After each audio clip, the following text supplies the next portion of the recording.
Hi everyone, and welcome back to another No Game video. Today's video is dedicated to healers, so let's go ahead and jump right into this. Go into the help section, and you're going to go to battle, and the reason why is we're going to have to break down like how recovery actually works within the game. So certain union bursts and skills have the ability to recover HP that characters have lost. Unlike damage, HP recovery cannot be critical. All right, so let's go ahead and jump into dungeon and show you like what heals we're sort of going to look like, right? So we're going to hit start right here, and this is the team that we're going to run, and let's go ahead and show this off. Right, when it comes to healing, it's really situational and different because difficulty really dictates how many healers that you bring for the situation. And what I want us to pay attention to is this green text right here that Yui pretty much displayed. In 2090 was Nozomi's heal, right?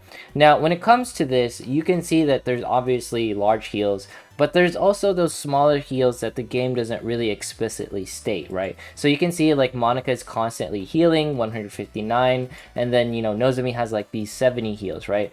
Those are things where it pretty much occurs based off of the character, and it's really not said why this happens. But the most important part here is that Nozomi and Yui heals, right? And those are characters that you bring that will help you sustain your team much longer. And this is a combo that I like to bring. Another common one is technically bringing, someone like Yui and Yukari. Now, the reason why like Jun and Nozomi are so coveted is because they have heals like this where Nozomi, of course, can only heal the folks in the front line, and Yui can cast that large AoE heal. But the thing is technically Yukari has a slightly better heal than Nozomi because Yukari can, have a higher heal on one particular target. And Nozomi is situational because she can only heal people in the front lines, right? Of course, this is why, Nozomi is such a great character, is because she can heal so many people at once, and she can tank, and she can stun, and she can taunt, and she just has so much utility. But let's go ahead and break this down. This is going to be, my recommended healer list. Now, Suzume can heal, but she's one of like the things where it's like she is cosplaying healer, where you use her because she is your waifu and everything, and that is your dedication. So for everyone who uses Suzume as a healer, salutes to you because I totally understand. Now, when it comes to Akino and this pretty much list, this is probably a recommended healer list. Like, Nozomi is a off position healer. Like, she is not a main healer like the way like Yukari and Yui are, right? I would call these people like healers that you bring on top of the fact that they can bring other utility. And Rin, of course, she is more of like a buffer utility character. I would say these characters like Akino and Jun, Nozomi and Akari, they deal damage and they provide more oomph. Like, Rin is almost in Suzume range, but Rin is a lot better just because of the fact that her buffs are more consistent and she brings a little bit more utility. Now, when it comes to Yukari and in this section, they all provide large heals. The thing is Yukari, Maho, Shizuru, they all provide great single target heals, whereas Chika does provide a large AoE heal.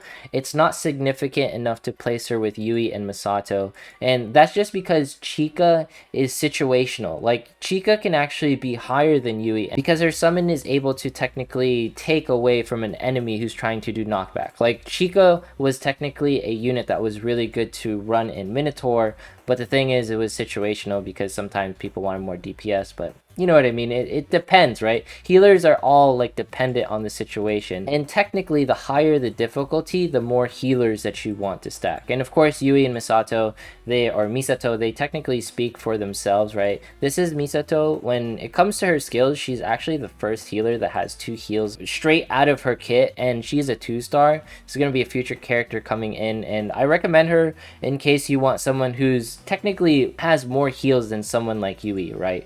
And this is going to be like the JP-ish like healer recommendation. Just note, don't take this with a grain of salt because of the fact that they have 6 stars and unique equipment. Here's a link to that one. But let's go ahead and run some more tests when it comes to healers, right?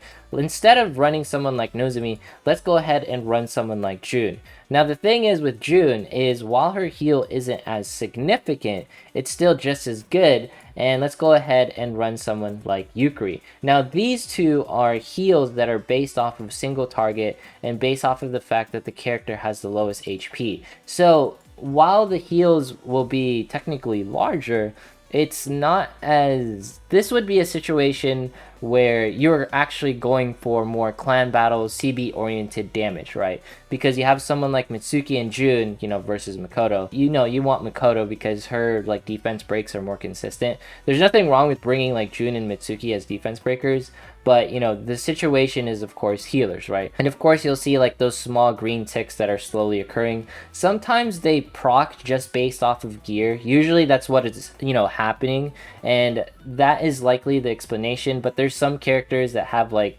hidden UBs. Like there's Kaori who, when she casts her UB, she actually takes some heals, and that's not based off of gear. And we'll show like gear based healing afterwards. But you can see here like the heals aren't as explicit, and when you see them like 2900, 3100 right there that landed on Mitsuki, it's all very quick, like 1300. It's one of those things where you just sort of like see it, and you can see here it's not as great for keeping your characters alive, because earlier when we ran characters like Nozomi and Yui, the heals were much more consistent because they were in a larger range. And not to mention Nozomi has a bunch of characters in the front with her, right? Mitsuki is too far back to receive any heals. But it's one of those, like, it's those small things when you're bringing healers into the game. You're like, oh, like, this is what I feel like I should run. Like, obviously, you don't pair Kaori with Nozomi because, you know, Kaori sits in front of Nozomi on the position pool, and June will be the much better healer, or technically pseudo healer for this situation, right? And let's go ahead and run. This is the team that I usually run because it has like the most defense breaks and, you know, the highest things. But when it comes to this, I want to pay attention to the healers, which is pretty much the green text that's going to be appearing, you know, within the actual match, right? So Yui here with like the large heals, and of course you can save it to be more efficient, but what we're paying attention to is like the heals that are going to be appearing, right? It's interesting that Kaori has like those minor heals occurring because she doesn't really have any heal base gear. And note there, it was really hard to see, but she just healed for 1500 after her UB. And I'm not sure why the game doesn't explain where some characters, when they cast their UB, they have a slight heal. Maybe you guys can tell me. So you can see there, she dealt 65k, and then she had a 3000 heal. It's those small things that make Princess Connect like slightly more complicated and min-maxing, you know, where you're like, all right, I'm gonna do my UB at this time so I can land a heal. You saw there at the end she had like a 1500 heal, if you're wondering, and not to mention it's exclusive to dungeon where you're pretty much facing wave after wave, right? So let's go ahead and look at some characters' gear and show you like how they can technically recover some HP. Makoto is the best example because she has this HP drain like blade right here.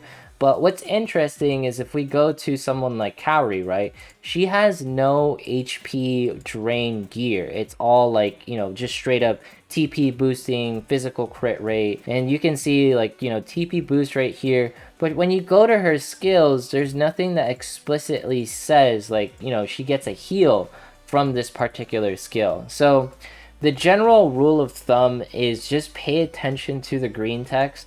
And this is why there's subtleties that in the game when it comes to healing that can be fairly, you know, important to pay attention to. But let's go ahead and jump into some PvP as we always do and see how pretty much things flow. And man, PvP like lately has been very competitive for me. This is the team that I've been running. I'm not sure if it can do this. They don't have a Tamaki, so pretty much that leads me to believe that I need to run something like this, where it's pretty much the, you know, mage melt team. Maho has like the blinds and it's gonna land on someone like Monica, where technically it doesn't really matter if it lands on Monica because all of my DPS is in the back right here. Then again, this is a healer video, but you can see here that Carol and Akari in the back have minor heals. And of course, Akari is technically a healer, but her heal is very different from everyone else in the game because it's UB based and it's a lifesteal. So for example, whenever Akari casts her UB, of course everyone will heal, but they have to attack first, right? So Monica pretty much attacks there and she gets like a mini heal right there based off of the remaining HP that she has, right? So it's very weird like how the Akari's UB works, and it's a lifesteal heal, so it's not always technically going to be that exact compared to someone like Yui who has an AoE heal that's pretty darn large. Kuka is definitely tanking the crap out of everything with Yukari. I got jebaited. This was a failure on my part. I should have brung my physical team, but this is very impressive to see nonetheless. I'm pretty sure a lot of you down in the comments, you'll be like, Bork, you messed up, man. You got you baited by this, because that Kuka, she's definitely taking the crap out of your damage. And yeah, I see my failures on this one. Well, this is something that everyone can learn upon. I can see where this one was going, where it's just straight up to counter the team, right? All right, that is definitely my mistake. Learn from my mistake. Don't do what I just did. What I provided was technically terrible advice, and I should have just stuck with the team that I'm definitely used to and have more expertise on. But let's go ahead and do some Princess Arena as we always do. This is an interesting team right here. It really leans me to want to bring someone else over like Saren and Yukari, because they're not packing too much. So let's go ahead and bring someone like this, like Hiyori. You know what? I'm going to bring someone like Kaori just because I feel like it. You know, I want more damage. This team's very interesting. They have Hatsune. This is going to be fun. Like, this is like either going to be an absolute like tank right here in this match, but the other matches I foresee like just a total slugfest. But let's see if we can get through like any of like the characters right here. Like, the key part is getting through Miyako. If you can get through the Miyako, everything's going to pretty much fall in place. We can get some Kuka damage off here with Mimi, but Kaori not missing her UB is going to be like the biggest thing. But if Miyako goes into ghost mode, it's pretty much over. Okay, we got some damage right there. And of course, Yui's healed. Man, that's just huge. I feel like Yui's heal right there, that might be the match, and it might lead to us not being able to tank everything. You never really know. Saren with her UB right here. We had some misses.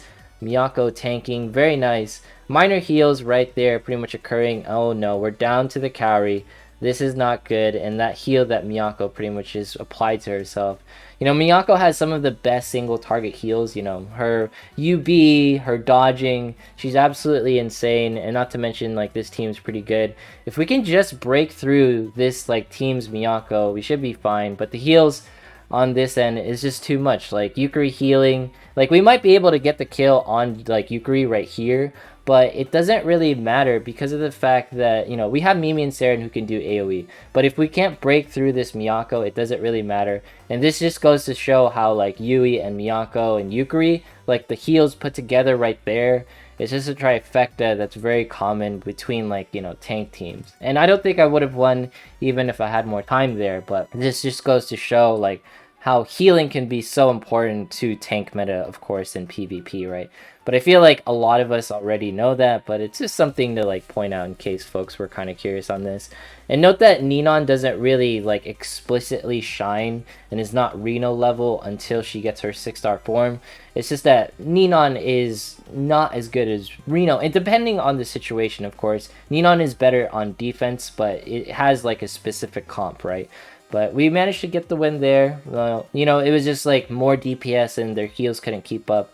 And I feel like there was only like one healer on that team in particular, and they didn't have a Yukari.